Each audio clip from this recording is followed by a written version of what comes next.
My God, I hate drugs. Ibinasura ng Bureau of Immigration ang apela ni Sister Patricia Fox kaugnay ng pagkansela sa kanyang missionary visa. Tinawag ni BI Commissioner Jaime Morente na final at executory ang desisyon. Kinansela ng ahensya ang visa ni Fox at pinaalis din ng Pilipinas dahil sa pakikisali umano niya sa politika ng bansa. Pwede naman daw bumalik sa Pilipinas ang madre pero bilang turista na. Pero ayon sa abogado ni Fox ay hindi pa rin aalis ng bansang Australiana at iaapela nila sa Department of Justice ang kaso. Our top story, Australian nun sister Patricia Fox is not giving up the fight despite the Immigration Bureau's denial on her appeal to reinstate her missionary visa. In a 3-page order signed May 17th, the Immigration Bureau's Board of Commissioners reaffirmed its order forfeiting the visa of Sister Fox and ordering her to leave the country. Immigration Commissioner Jaime Morente says the order is final and executory, and they will no longer entertain another appeal. But Fox's lawyers say the nun will not yet leave the country. The lawyers explain they will appeal the decision before the Justice Department. Another top story, the Philippine General Hospital will temporarily close its emergency room beginning June 1st. Speaking to CNN Philippines, PGH spokesperson Jonas Del Rosario said the government hospital will undergo renovation for about 10 months. This will improve the hospital's capacity to handle emergency cases. Del Rosario advises the public to look for other hospitals since PGH may not be able to cater to non-life-threatening cases. Gumawa po kami ng makeshift na ER, kumbaga temporary ER, habang ginagawa itong emergency room complex. Ililipat po namin yung emergency room sa Ward 14B, Ward 14A, I'm sorry. Pero dahil po ililipat lang ito sa isang ward, ibig sabihin po ay limitado lang ang kapasidad nitong ER na ito. Kaya po kami nananawagan sa publiko at binibigyan po sila ng advice na kung pwede po, na sa ibang ospital na lang sila magpunta, lalo na kung hindi naman po talaga ganong ka-emergency yung kanilang complaint. PGH has long been the choice of poor patients because of its low rates brought about by government subsidy. 10 ageist jurist frat men charged with the hazing death of law student Horacio Acho Castillo are now spending time in jail. You are seeing footage of the fraternity members arriving at the Manila City Jail. A Manila City court ordered their transfer from the custody of the National Bureau of Investigation. In a statement, Castillo's father welcomed the court's decision. He describes the move as a victory and says, quote, "Our justice system is working." The 10 frat members surrendered to the NBI last March after they were ordered arrested. Castillo died after a supposed welcoming party or hazing rights of the ageist jurist fraternity in September of last year.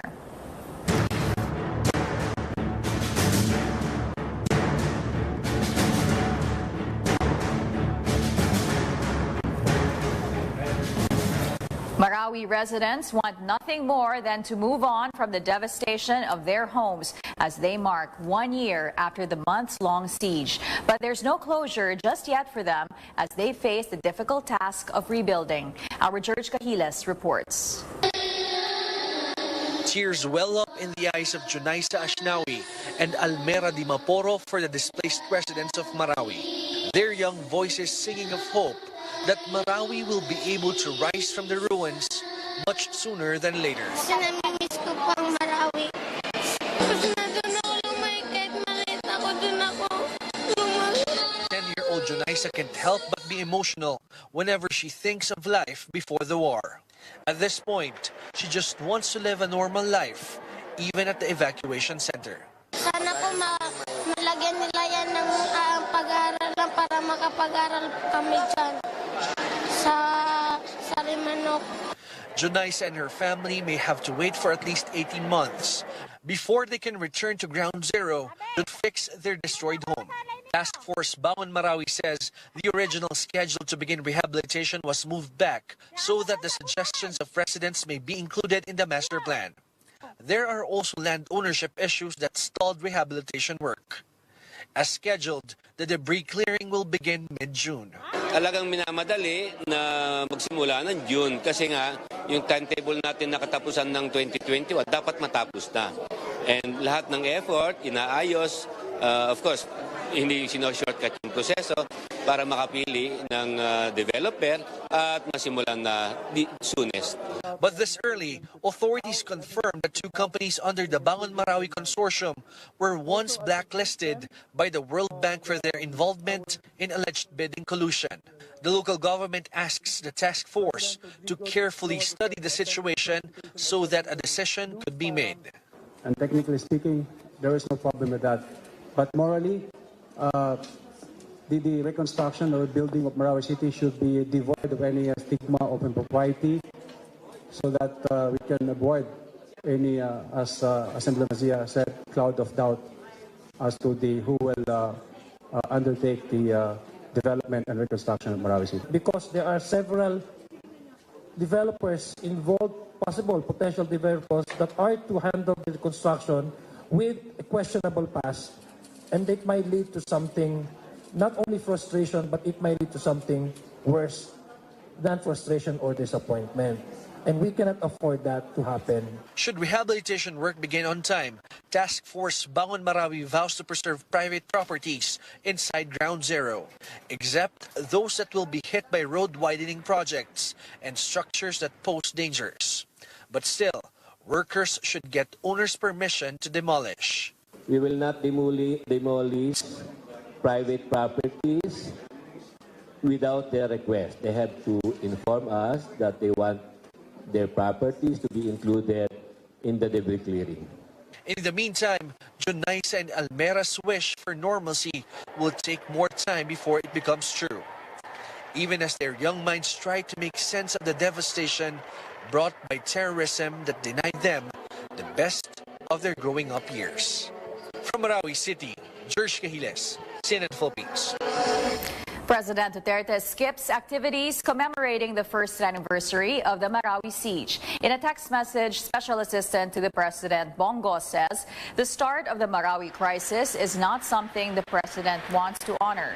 Instead, President Duterte will visit Marawi when the city celebrates the first year of its liberation from terrorists. Leaders and displaced residents in Marawi offered prayers for over 1,000 people who died during the siege yesterday. These include civilians, soldiers, policemen, and even mounted fighters. They are still calling for justice.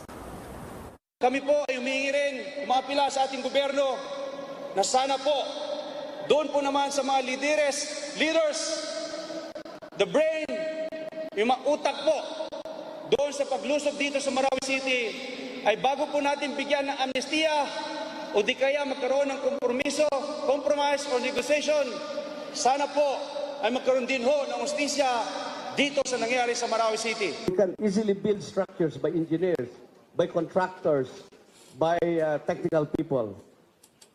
But the most difficult part is repairing back the destroyed social fabric.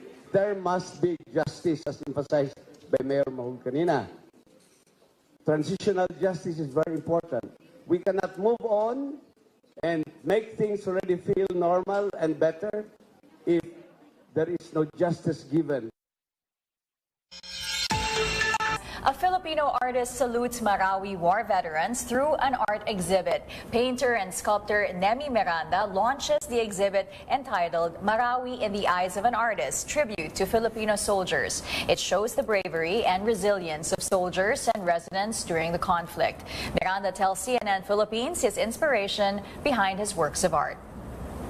Akala ko naman hindi magtatagal ang giyera. So, ang unang nakatouch ng aking damdamin, yung mga evacuation ng ating mga kababayan sa Marawi.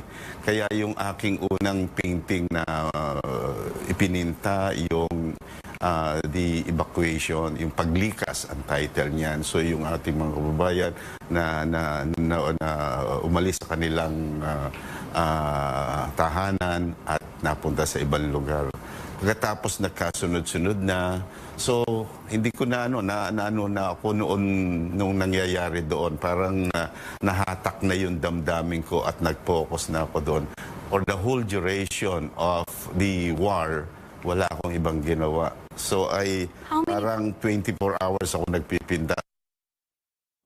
Miranda also shares his hopes of permanently displaying his art in a museum in Marawi. The exhibit is currently on display at the Senate. Yeah, you can tell he was deeply affected by what happened and passionate enough to continue right away to paint his feelings. Yeah, well, most artists really find inspiration in desperate situations, and many artists found inspiration in the Marawi siege, the residents, and the courage of the soldiers. And if you want to look him up, then his display is at the Senate. Our artist, our guest yesterday, Yelcast, also found an inspiration in Marawi. And you know what?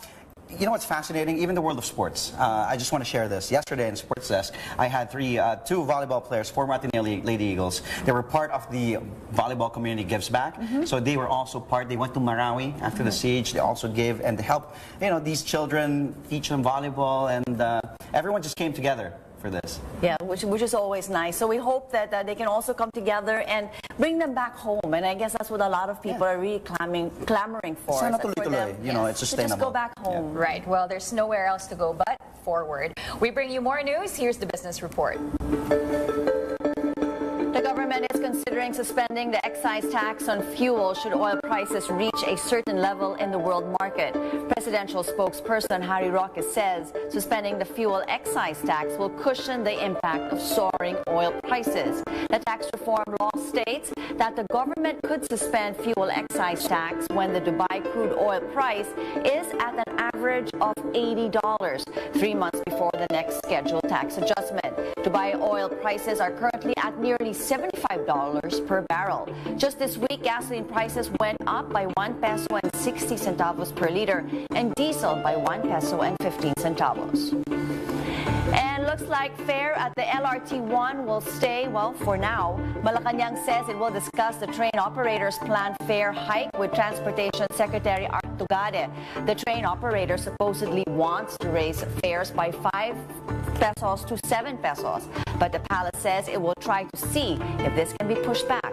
Senate Public Service Committee Chair Grace Poe also suggests a delay to soften the impact on computers still adjusting from the tax reform law's impact. LRT1 fares were last raised in 2015.